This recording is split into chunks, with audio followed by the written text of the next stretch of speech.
नमस्कार, मैं हूं आपके साथ अली मतर। दिवंगत केंद्रीय मंत्री रामविलास पासवान का आज अंतिम संस्कार किया जाएगा।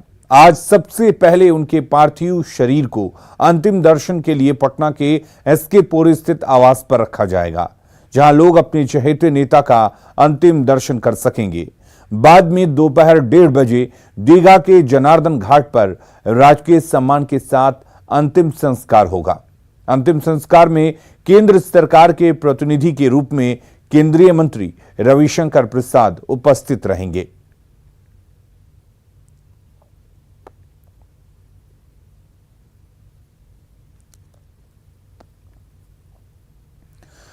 तो ये तस्वीरें कल रात की हैं, जब दिवंगत रामविलास पासवान का पार्थिव शरीर पटना एयरपोर्ट पहुंचा।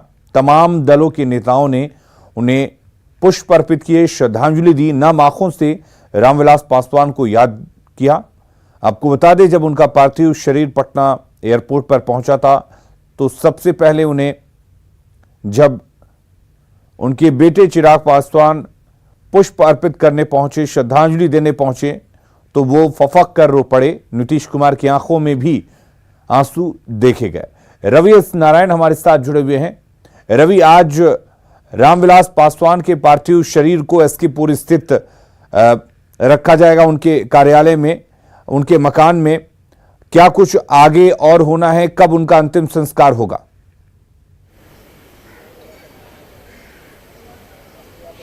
जी अलम, सबसे पहले आपको सीधी तस्वीरें आपको दिखाते हैं। यहाँ पे एसके पुरी में जो रामविलास पासवान जी का जो आवास है, वहाँ पे हम मौजूद हैं। और वो जो चहेते जो नेता हैं सबके, उनके जाने का जो गम है, और सारे लोग मर्माहत हैं। और हर लोग जो है यहाँ पे एक दर्शन के लिए आए हुए हैं, अंतिम दर्शन के लिए।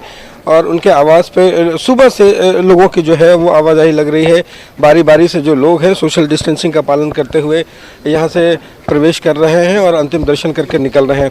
आपको बता दें कि देर रात जो है लोजपा कार्यालय में श्रद्धांजलि देने के बाद देर रात उनके आवास पे जो है लाया गया था इनके अंतिम दर्शन के लिए। और आज यहाँ से 12:30 बजे यहाँ से निकाला जाएगा और जनार्दन घाट जो दीघा में है, वहाँ पे इनके राजकीय सम्मान के साथ इनका अंतिम संस्कार किया जाएगा, जिसमें केंद्रीय मंत्री जो रविशंकर प्रसाद हैं वो भारत सरकार की तरफ से प्रतिनिधि के रूप में रहेंगे। और एक ढंग से कहें तो पूरे राजकीय सम्मान के साथ इनकी अंत्येष्टि की जाएगी। तो जो इनके चाहने वाले हैं, जो लोग हैं, वो सुबह से यहाँ पे पहुँच रहे हैं।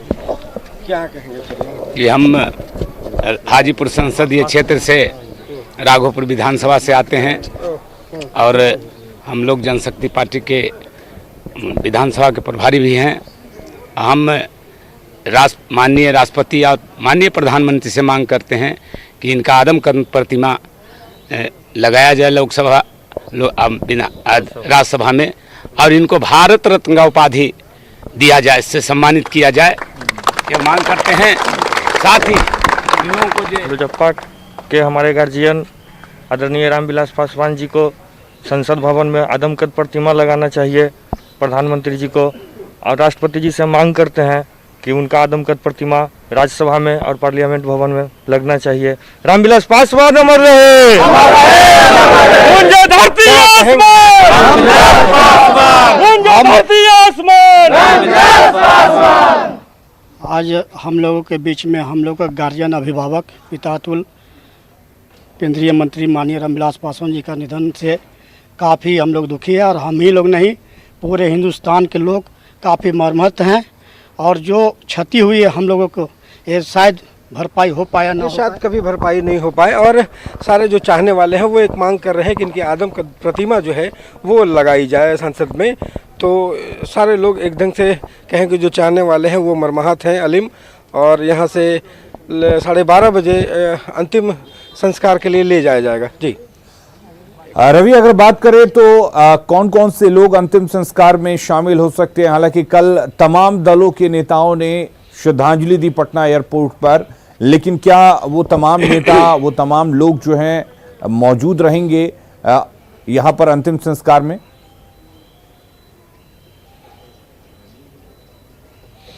देखिए, बिहार के सरकार की तरफ से कई मंत्री के वहाँ पे मौजूद रहने की संभावना जताई जा रही है। जो पटना में है। उसके बाद अभी तक ये कंफर्म नहीं हो पाया है कि घाट पे मुख्यमंत्री भी जाएंगे अथवा नहीं। हालांकि मुख्यमंत्री कल एयरपोर्ट और विधानसभा दोनों जगह ने उन्होंने पहुंच करके अपनी उपस्थिति दर्ज की थी, उन्होंने श्रद्धांजलि दी थी। लेकिन बिहार सरकार के कई मंत्री वहाँ पे रहेंगे, केंद्र सरकार के तरफ से रविशंकर प्रसाद जो हैं वो रहेंगे, खुद रहेंगे, बीजेपी के कई जो नेता हैं वो मौजूद रहेंगे। तो कह सकते हैं कि लगभग तमाम नेता जो हैं वो अंतिम संस्कार में वहाँ पे मौजूद रहेंगे। अलीम, चलिए रवि, आप नजर बनाए रखिए, हम लगातार तस्वीरें अपने दर्शकों तक पहुंचाते रहेंगे। रामविलास पासवान के भाई पशुपति कुमार पारस ने मांग की है कि उनके भाई को भारत रत्न दिया जाए, साथ ही वो दिल्ली स्थित 12 जनपद स्थित उनके आवास को राष्ट्रीय स्मारक घोषित भी किया जाए।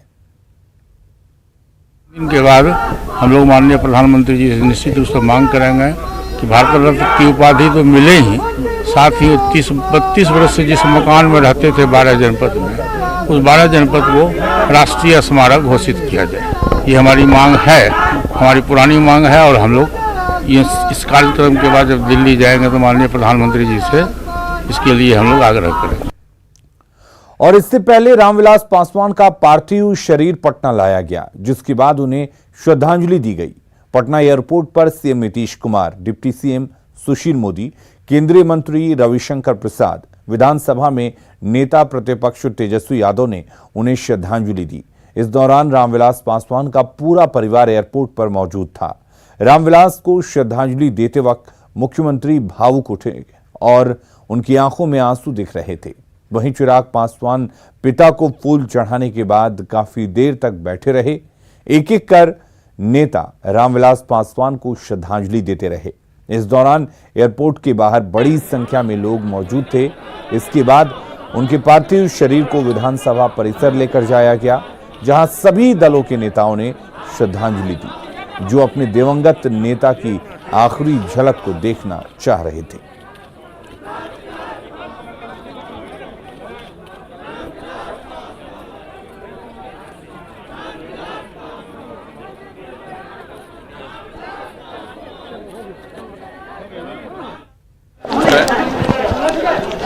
और उन्होंने युवावस्था से ही सेवा का काम किया है। बड़े पैमाने पर लोगों का उनसे संपर्क रहा है। हम सबों का भी बहुत पुराना संबंध रहा है और उन्होंने जो काम किया है उसको सब दिन याद रखा जाएगा।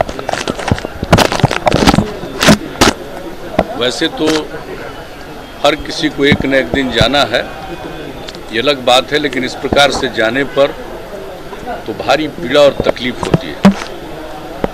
तो हम सब लोगों को दुख है।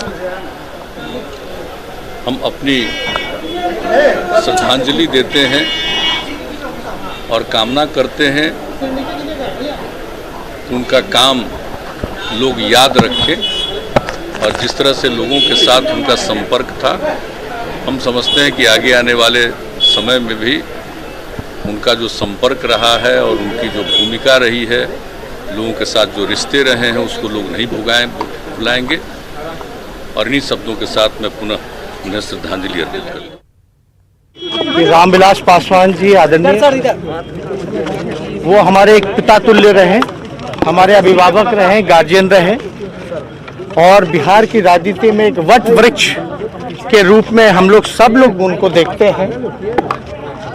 और बिहार की राजनीति में नहीं बल्कि देश की राजनीति के जो धुरंधर जो रहे आदरणीय रामविलास पासवान जी, काफ़ी ठेस हम सब लोगों को पहुंचा है।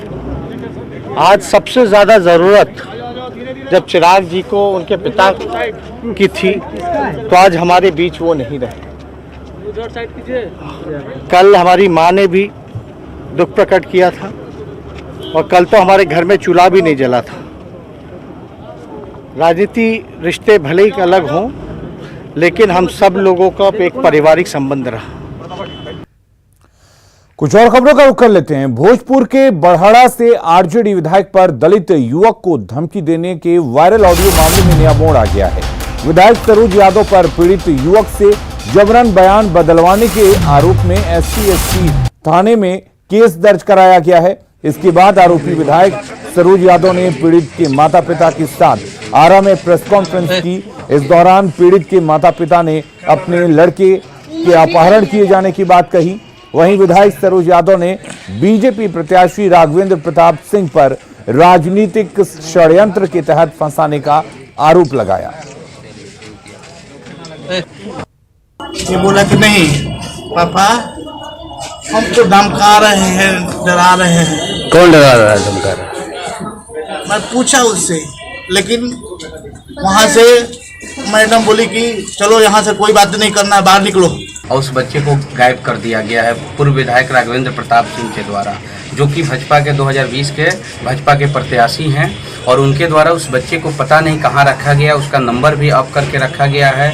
और उस बच्चे से मेरे खिलाफ FIR दर्ज करा करके और मेरे खिलाफ षड्यंत्र रच के मुझे फंसाने की साजिश करवा रहे हैं। और वहीं बीजेपी नेता राघवेंद्र प्रताप सिंह ने RJD विधायक के आरोपों से इनकार किया है। उन्होंने कहा कि सरोज यादव मामले में फंस रहे हैं तो इसे राजनीतिक षड्यंत्र बता रहे हैं। तो जिसका अपहरण हुआ वो कह रहा है कि विधायक ने अपहरण किया, अब उसके पिताजी आकर के कहेंगे कि लाल बिहारी सिंह ने किया, तो ये मानने वाली बात होगी। अब मेरा तो ओपन चैलेंज है, भाई मेरी कहीं संलिप्तता हो तो कोई साबित करे, उसमें क्या आ रही है। हम कहीं संलिप्त हो तब तो। भागलपुर के कहलगांव में नामांकन के बाद अब प्रत्याशी जनसंपर्क में लग गए हैं और लगातार ग्रामीण इलाकों में लोगों के बीच पहुंच रहे हैं। गांव की पगडंडियों में प्रत्याशी समर्थकों के साथ मीटिंग करने के साथ पैदल डोर टू डोर अभियान चला रहे हैं। कहलगांव में बीजेपी प्रत्याशी की ओर से किए जा रहे जनसंपर्क का जायजा और उम्मीदवार पवन कुमार यादव से बात की हमारे भागलपुर संवाददाता राहुल कुमार ठाकुर ने। भागलपुर का कहलगांव जो है वह चुनावी रंग में रंग चुका है। प्रथम चरण के तहत 28 अक्टूबर को मतदान होना है। भाजपा के जो प्रत्याशी हैं पवन कुमार यादव जी, वो हैं जो लगातार डोर टू डोर कैंपेन कर रहे हैं। हम उनसे जानते हैं, सर कितना कठिन है डगर पनघट की? देखिए, भारतीय जनता पार्टी के शीर्ष नेतृत्व, हम गांव के कस्बे के किसान का बेटा को टिकट दे करके भेजा गया है कि यहाँ जो कहलगांव ही नहीं भागलपुर जिला आसपास जो बुनियादी काम है, जो आज के नहीं हो पाया है बढ़िया से, उस चीज़ को बुनियादी विकास के लिए हमको तत्पर भेजा गया है। और पूरे समाज जो है मिल कर करके हमको मुकाम हासिल कराएंगे। लोगों से घर घर जाकर आप मुलाकात कर रहे हैं, किस तरह का रिस्पांस मिल रहा है? देखिए, बहुत बढ़िया रिस्पांस मिल रहा है। सबको कहना है कि मेरा बेटा आ गया है, भाई आ गया है, भतीजा आ गया है। बहुत बढ़िया रिस्पांस मिल रहा है, सबों का बहुत आशीर्वाद भी मिल रहा है। कहलगांव की सियासत की बात करें तो एक परिवार के इर्द गिर्द जो है यह सियासत रहा है और फिर इस बार विरासत को संभालने के लिए उन्होंने अपने पुत्र में जो आपके प्रतिद्वंदी हैं, तो कितना मतलब टफ है यह लड़ाई? देखिए, पहले तो मेरा प्रतिद्वंदी यहाँ कोई नहीं है, कहीं कहीं नहीं है, दूर दूर तक नहीं है। और सवाल रहा कि जो अगर दर पीढ़ी आना चाहते हैं, वो अभी यहाँ की जनता चलने देने वाला नहीं है। विक्रमशिला की यह धरती है, पौराणिक और ऐतिहासिक धरती है जहाँ ज्ञान की गंगा बहने का काम करती थी।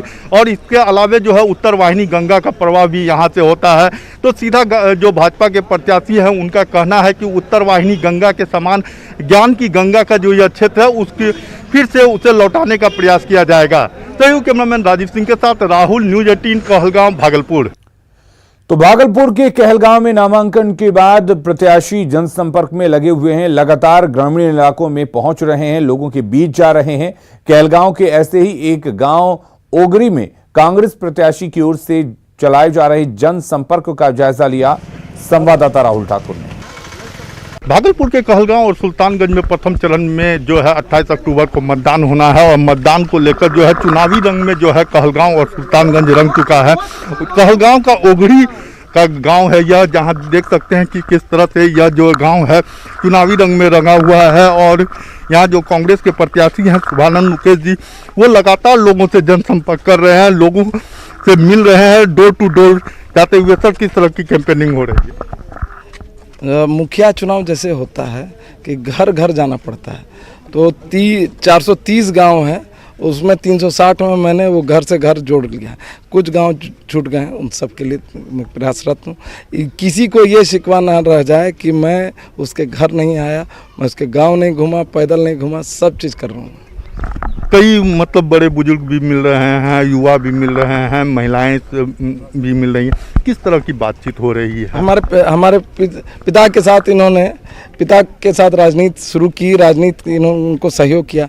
तो पिता का है तो हम उनके बेटा ना हुए, तो बेटा हुए तो बेटा को तो आगे बढ़ाने के लिए पिता खड़ा रहेगा। तो पिता खड़े हैं मेरे बगल में, सारे लोग खड़े हैं, भाई है, सब लोग खड़ा है, बासकी है, भाई है, ये लोग सब खड़े रहते हैं। तो क्या लगता है कि डोर टू डोर संपर्क करने से आत्मीय संबंध मजबूत होता है? समस्याओं को अगर ज़मीन पर मैं देखूंगा नहीं तो निराकरण कहाँ से कर पाऊंगा। तो ज़मीन पर देखना है मुझे, देखूंगा, समझूंगा इनके सारे चीज़ को, तभी इसका निराकरण कर पाऊंगा। कांग्रेस के प्रत्याशी शुभानंद मुकेश ने भी ओगली गांव में जो है डोर टू डोर कैंपेन कर जो है लोगों के बीच आत्मीय संबंध को मजबूत करने की दिशा में पहल की है। सहयोग कैमरामैन राजीव सिंह के साथ राहुल, न्यूज़ 18 कहलगांव, भागलपुर।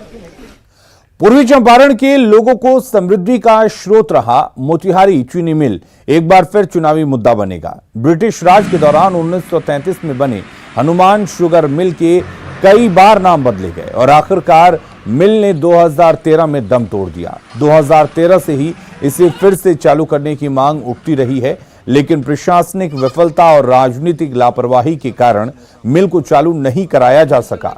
मिल पर मजदूरों और किसानों का करोड़ों रुपए बकाया है, लेकिन अब तक भुगतान न होने से मजदूरों और किसानों में शासन प्रशासन के खिलाफ रोष है। लोगों से बातचीत की हमारे मोतिहारी संवाददाता मुकेश कुमार। मजदूरों का यहाँ करीब 65 करोड़ रुपए बकाया है, तो किसानों का 17 करोड़ रुपए बकाया है। मिल प्रबंधन हमेशा जिला प्रशासन और मजदूरों को, किसानों को झांसा दे करके यह जमीन बेचने और फिर किसानों के भुगतान की बात करता है, और कई बार इस कार्रवाई में उसने सफल भी हुआ है और उसने जमीन को बेचा भी है, और लेकिन किसानों का भुगतान और मजदूरों का भुगतान नहीं हो सका है। आप सभी अच्छी तरह जानते हैं कि 2017 में 10 अप्रैल को यहाँ धरना प्रदर्शन के दौरान में 2 हमारे मजदूर नेता आत्मदाह कर लिए, उनकी मौत हो गई। उसके बाद भी प्रशासन की ओर से मजदूरों के लिए या यहाँ के किसानों के लिए कोई प्रक्रिया नहीं किया गया जिससे उसका समस्या का समाधान हो सके। ऐसे में इस बार फिर विधानसभा चुनाव में यह मुद्दा निश्चित रूप से उठेगा और इसे उठना लाजमी भी है। मुकेश सिन्हा, न्यूज़ 18 मोतिहारी।